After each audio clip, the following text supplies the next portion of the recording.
আসসালামু আলাইকুম ওয়া রাহমাতুল্লাহ। এই সকল মত না অপন্থেয় মানে বেয়াদব মানে গণ্ডমূর্খ এদের কারণে আপনার দেশের রাজনীতিতে কোনো দিন সুফল বা ভালো কিছু হবে বলে মনে হয় না। মানে চামড়ার মুখ দিয়েছে, যা কিছু তাই বলতে পারলে হয়ে যায়, এরকম একটা অবস্থা।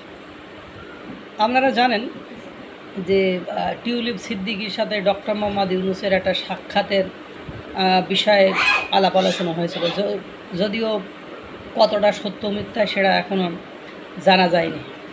এটা নিয়ে এই এনসিপি মানে জাতীয় নাগরিক পার্টির এইসব এই দুধের শিশুরা যেসব মন্তব্য করেছে, শুনলে মাথা নষ্ট হয়ে যাবে। ক্রাইং বয় হান্নান মাসুদ ঈদ উপলক্ষে দেশের বাড়ি গিয়েছে, যে সেখানে ওই কিছু শিশু মানে 18 বছরের নিচে, ওরা তো শিশু, ওই শিশুদেরকে নিয়ে তিনি বিশাল এক সমাবেশ করেছে। হয়তো বা 200 লোকও হয়নি, বিশাল সমাবেশ। ওদের 20 জন হলে বিশাল সমাবেশ হয়, ওই রকম 150 হয়তো বা 120 জন লোক হবে, সেখানে সমাবেশ করতেছে।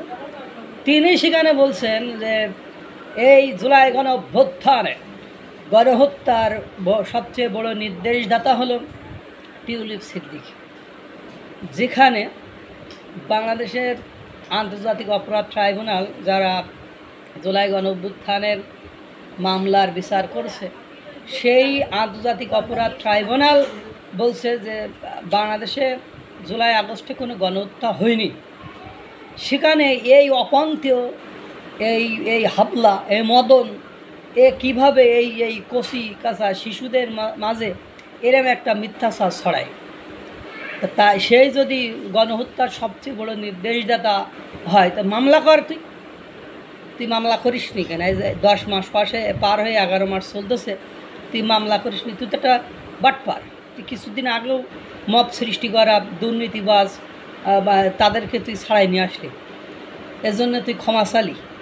তুই যা নিয়ে আসার সময় বললে আহ্বায়ক নির্দেশনা দিয়েছে, পরবর্তীতে শুনলাম তোর দল থেকে কোনো নির্দেশনা দেয়নি। তুই আওয়ামী লীগের নেতাকর্মীদের থানা থেকে ছাড়াই নিয়ে আসিস, তুই তাদের শেল্টার দিস।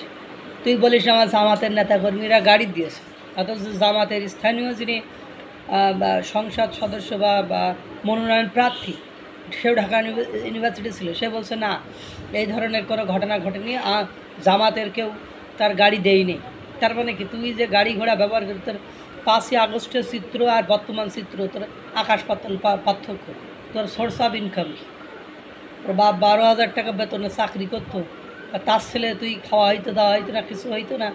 5ই আগস্টে তোর চেহারার দিকে তাকানো যাইতো না, আর তুই সেই এখন কথা না, যেখানে আন্তর্জাতিক অপরাধ ট্রাইব্যুনাল বলছে যে গণহত্যা হয়নি, তুই সেখানে বলে দিলি যে গণহত্যার নির্দেশদাতা টিউলিপ সিদ্দিকী, সবচেয়ে বড় নির্দেশদাতা। ফাজলামি করো রাখি।